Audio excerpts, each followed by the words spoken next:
1806 অযোগ্য প্রার্থীর চাকরি বাতিলের প্রক্রিয়া শুরু। এসএসসির তৎপরতায় নতুন মোড়। অবশেষে 1806 জন অযোগ্য প্রার্থীর নিয়োগপত্র বাতিলের প্রক্রিয়া শুরু করল স্কুল সার্ভিস কমিশন এসএসসি। গত শনিবার অযোগ্যদের তালিকা প্রকাশের পর থেকেই এই পদক্ষেপের সূচনা হয়। সুপ্রিম কোর্টের নির্দেশকে মান্যতা দিয়ে স্কুল শিক্ষা দপ্তরের সঙ্গে একযোগে এই প্রক্রিয়া শুরু করেছে কমিশন।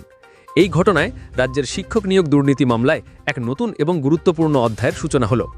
দীর্ঘদিন ধরে চলা শিক্ষক নিয়োগ দুর্নীতি মামলার জেরে রাজ্যের শিক্ষা ব্যবস্থায় এক গভীর সংকট তৈরি হয়েছে। আদালতের নির্দেশে এর আগে বহু প্রার্থীর চাকরি বাতিল হয়েছে। সম্প্রতি সুপ্রিম কোর্ট অযোগ্য প্রার্থীদের নিয়োগপত্র বাতিল করার জন্য রাজ্যকে নির্দেশ দেয়। সেই নির্দেশের ভিত্তিতেই গত শনিবার 1806 জনের একটি তালিকা প্রকাশ করে এসএসসি। তালিকা প্রকাশের পর থেকেই প্রশ্ন উঠছিল, কবে থেকে নিয়োগপত্র বাতিলের প্রক্রিয়া শুরু হবে। অবশেষে সেই জল্পনার অবসান ঘটিয়ে প্রক্রিয়া শুরু করার কথা জানানো হলো। রাজ্য সরকার এই বিষয়ে অত্যন্ত সতর্কতার সঙ্গে পদক্ষেপ গ্রহণ করছে। ভবিষ্যতে যাতে কোনো আইনি জটিলতা তৈরি না হয় তার জন্য রাজ্য সরকার বর্তমানে আইন বিশেষজ্ঞদের পরামর্শ নিচ্ছে। জানা গেছে, আইন বিশেষজ্ঞদের মতামত পাওয়ার পরেই চূড়ান্ত পদক্ষেপ নেওয়া হবে। সূত্রের খবর অনুযায়ী আগামী এক সপ্তাহের মধ্যেই এই 1806 জন অযোগ্য প্রার্থীর নিয়োগপত্র বাতিলের নির্দেশিকা জারি করা হতে পারে।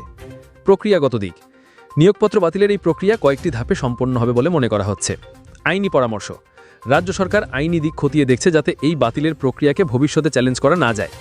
নির্দেশিকা জারি: আইনি পরামর্শ পাওয়ার পর স্কুল শিক্ষা দপ্তর এবং এসএসসি যৌথভাবে একটি নির্দেশিকা জারি করবে। বাস্তবায়ন: নির্দেশিকা জারির পর সংশ্লিষ্ট বিদ্যালয়গুলিতে তা পাঠিয়ে দেওয়া হবে এবং অযোগ্য প্রার্থীদের কাজে যোগদানে বাধা দেওয়া হবে।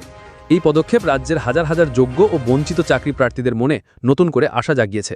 তারা তাকিয়ে আছেন কবে এই দুর্নীতির জাল সম্পূর্ণভাবে ছিন্ন হবে এবং যোগ্যরা তাদের প্রাপ্য সম্মান ও অধিকার ফিরে পাবেন।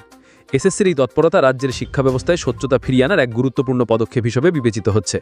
আগামী দিনে এই বিষয়ে আরও কি নতুন তথ্য সামনে আসে সেদিকেই তাকিয়ে থাকবে গোটা রাজ্য। এই বিষয়ে আপনার কি মতামত কমেন্ট করে জানান।